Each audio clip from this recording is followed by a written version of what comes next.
Shusho guys, welcome back to Speaker Nawe. I'm still your boy Taylor DJ. So namhlanje ngifuna sikhuluma ngamasamba la award abekade ekhona. It was on Saturday laphana bese eNorthwest Sun City at the hostel Kespanyovis laphana noZanele Potelwa. So yeah, i-production yama-summers adise I think ibe impressive kakhulu because sikhona ividiyo esike sayenza sikhomblela ngama-summers i-production yakhona. Ayi-hostel laphana emidrand laphana eJozi.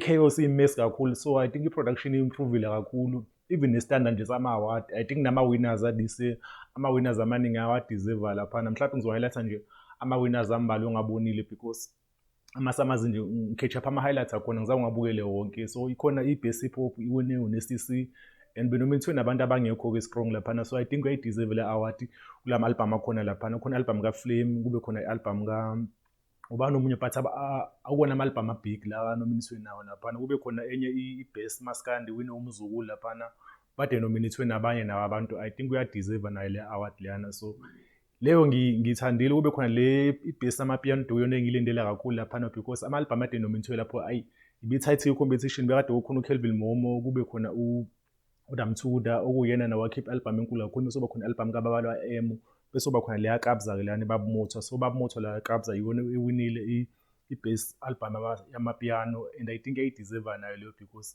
yenza into enkulu ngaloya nyanga. So nje I think lapho banikeza abantu abadeservayo. So nje ama-winners amaningi adise ngihappy ngawo because even i-record of the year bayinikeze uMafikizolo le ngoma maskandi kodwa kuyiyona ekade i-viral kuloya nyanga lwana ize yahlukanisa unyaka nasekhosini FM laphana. So I think nje big-deserve kakhulu ukuthi iwine leyo ngoma, yenze kakhulu.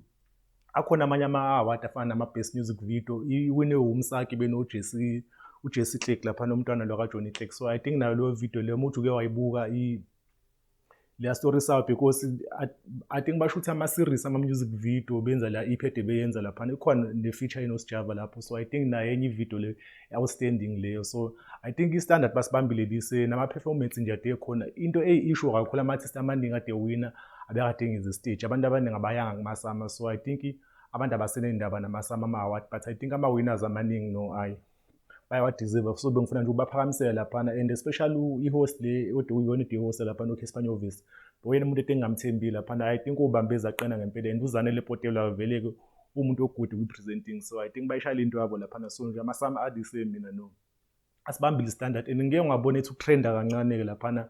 NoTyler-ke laphana obade khona bamnikilizile i-best international award leyana edeserve kakhulu. So I think nje abe-right. Even ne-red carpet yakhona ngeke ngabona ama-highlights akhona bekade hoste omunye umjidi engingamazi laphana but umntwana engimbone uMonaka laphana lo we-podcast laphana. Ubensopho kakhulu laphana. Khona i-interview ayenze noTyler kwi-red carpet laphana. So I think uyena umuntu okade ene-energy kakhulu. Maybe omunye unyaka samele bemnikeze mhlawumbe eze-stage ezo-hosta mhlawumbe amasama na because I think umunye umuntu o-ready nje laphana indlela akude ngawo when it comes to presenting. So I think abentswempu yini enye engikhohlwa Oskido wene i-lifetime. Bengabelieve ukuthi namanje Oskido bamnezi lo award but uyitholile-ke lise. So nje abentswempu just that abantu abaningi abakhulumi ngawo because I think amasama asalahlekelwa i-credibility. Abantu abaningi sebabona abantu abaningi bethenga ama-award, so abasawathembi ngaloyo ndlela. Umuntu ongawinanga kukhalwa ngayo again uZinqumalo azange wine futhi again. So hayi ama-award ngathi abahambile kahle-ke mhlawumbe naye. So kumele gcine seyithengile uma uthi athenge ama-award because bakhona kuthiwa bayawathenga. So nje bengifuna nje ukwenza leyo video nje yamasama but i-production yona engihappy kakhulu ngayo. I think nje bayizamile. Mhlawumbe bangazama next ukuthi bezama ukuthengisa amathikithi because bekunama-seater empty amaningi laphana, so awadayisanga kahle.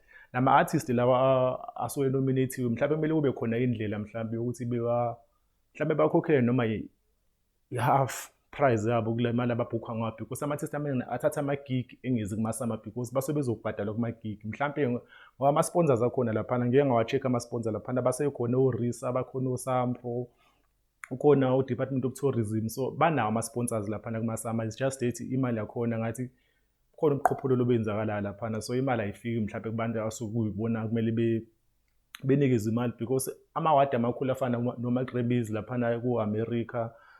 Abantu babebhukha kuma-Grammys bakhona abantu ababhadalwayo just for ukuthi bezo-attenda because ama-artist amaningi asuke enama-shows. So abantu bakhansela iy'nto zabo beze kuma-award. So I think e-South Africa sekumele kube khona into efana naleyo mhlampe, noma nje lo malinyana mhlampe aphe-petrol, so that abantu bezo-attenda bengalo bewina ama-award bengekho, because I think i-credibility yama-award iyalahleka kakhulu-ke lapho. So nje but-ke eyi vidami uzoyivala lapha, angifuni ukuze ngikhulume iy'nto ey'ningi kusesekuseni. Sekhona ku-Twitter @Sispeaker Nawe, sikhona ku-Facebook Sispeaker Nawe, sibe khona ku-TikTok Sispeaker Nawe Show. Awe, we out.